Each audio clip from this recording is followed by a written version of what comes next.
Welcome to our podcast series, New Era in Obesity Drug Development. In this episode, Breaking the Stigma, Understanding Obesity as a Chronic Disease, we hear from Sarah Mabrock, founder and director, all about obesity.org. Sarah is both a patient advocate and a patient living with obesity. She shares with us her lifelong journey, from early body image struggles and restrictive dieting to participating in a televised weight loss transformation. Despite achieving peak fitness and completing an event similar in distance to Olympic triathlon, Sarah's weight returned, prompting her to explore the science behind obesity. Her understanding of metabolic adaptation and set point theory reframed her understanding of the condition, not as a personal failure, but as a complex chronic disease. Set point is the human body's capacity to regulate body weight at a fixed point, not necessarily a healthy one. And metabolic adaptation is the body's ability to become more efficient at using energy as a response to a restricted diet, often resulting in burning fewer calories. Sarah candidly discusses the lack of empathy and support she received from healthcare professionals, who often dismissed her condition as a lifestyle issue. She calls for a systemic shift in how obesity is perceived and treated, emphasizing the need for education, policy change, and compassionate care. Her story is a powerful reminder that living with obesity is not a choice, and it calls for a significant shift in how we understand, support, and treat this complex, chronic condition. Today's podcast host is Claudia Filozof, Vice President and Therapeutic Head Obesity, MASH, and Hepatology at Fortrea. Thank you very much for the flexibility to meet with us and to share your experience as a patient with obesity. I prefer to call patients with obesity and not obese patients. Otherwise, it seems like giving a name and not a real disease. But I would like you to start explaining to us your history of obesity, the age of onset, your family history, how many treatments did you have, and the responses. Can you start sharing with us that information? Yeah, absolutely. Thank you for having me here today. So my experience of living with obesity, interestingly, I always talk about living with obesity all of my life. But actually, when I look back at photos of myself as a child, I actually don't think I was living with obesity at that point. I just developed quite young. And I think that started triggering the conversations about my body that I started having around not wanting it to look that way and wanting it to look different, which then made me embark on lots of different eating plans then, which ultimately led to me then living with obesity. So I think it's quite interesting to kind of to reflect on that, really, because fundamentally, I now know that I have some of the obesity genes, so I was more likely to live with obesity. But I wonder if some of the feelings and the way that I was made to feel about myself and my body at a younger age, the impact that's had kind of on my overall journey. I started engaging on eating, restrictive eating, I would say, in my mid-teens.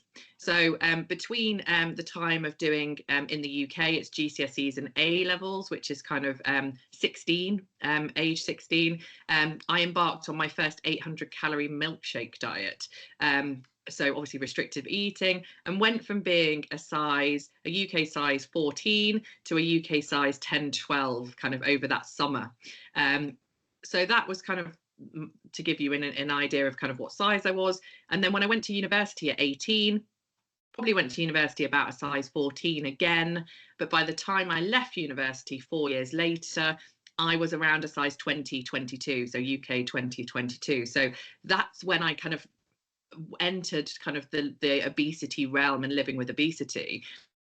So that was in my early 20s. And then I spent my 20s basically embarking on every possible diet that I could. So whether it was Atkins, whether it was restrictive eating around these kind of calorie restrictive milkshakes, whether it was going to the gym and doing fitness programs, whether it was having blood tests done to see what I should be eating depending on my blood type, and basically anything that I possibly could get my hands on, I would try it, because I was always looking for the answer and the golden bullet and something that was going to help me be able to lose my weight and manage it.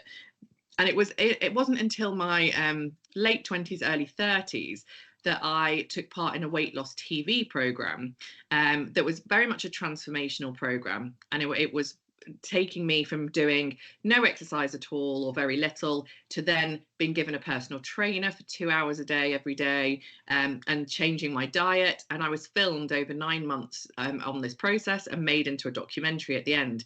During that time, I lost 8.5 stone, and I went from doing, as I say, very little exercise to completing an Olympic distance triathlon. So for people that don't know what that is, it's a 1 mile swim, a 40k bike ride, and a 10k run at the end. So, no mean feat. And so I was very fit and healthy at that point. And I really thought that this was the point where I'd cracked it. I'd lost a significant amount of weight. I was fit and healthy. I thought, this is it. I'm going to skip off into the sunset as a skinnier version of myself. Unfortunately, the next couple of years, despite me continuing to do triathlons, running regularly, doing lots of exercise as part of my daily routine, my weight started coming back on. And this was the point where I started going, what is going on here? Like, there's more to this than just eat less, move more, because I'm doing all of that. So why am I regaining weight? So this is when I started looking into the science a bit more around obesity. And this is when I started understanding metabolic adaptation and set point theory. So this is the point where your body starts fighting to get you back to the highest weight that it's been.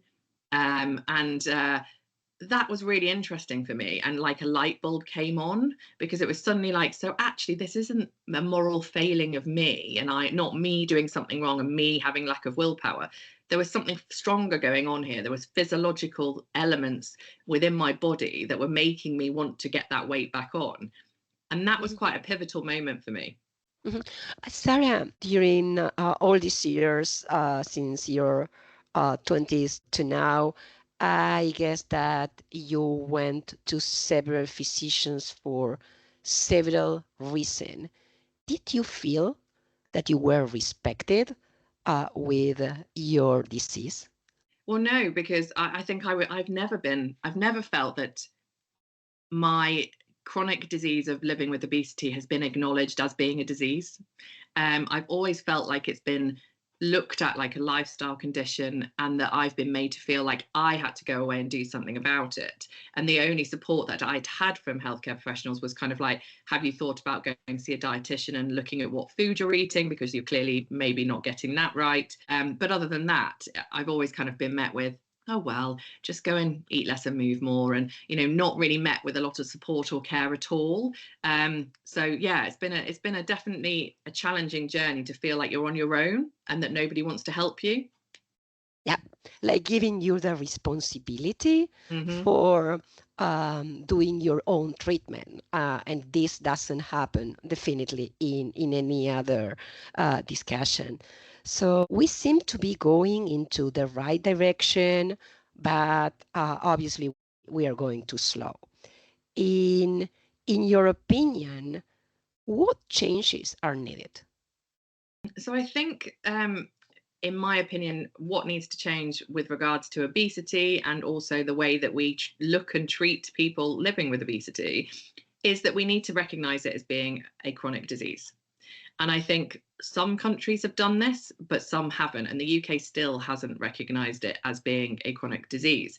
So I think until we do that, we're not going to see a shift in how people's perception of it, because it's still perceived as being a lifestyle choice, and that somebody has done this to themselves, and we're not looking at it in the way that we look at other chronic conditions. So I think we need to do a huge piece around education, and so people can understand that the huge complexities around obesity, and the fact that it's not just a case of what the food that someone's consumed and how much exercise they've done. So many other factors, such as where they live and what sort of job that they do and their genetics, and all of those kind of things like play a massive part into why they're living with obesity right now as well. So we need to look at like a whole systems approach around this.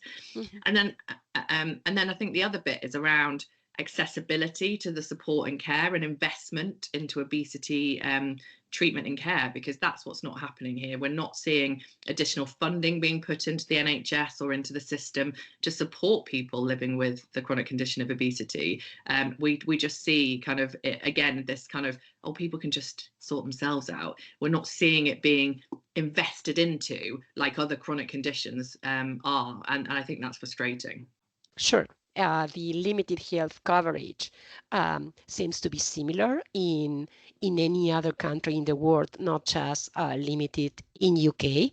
And yeah, we expect that the new guidance and the new definition might change policymakers and health coverage decisions.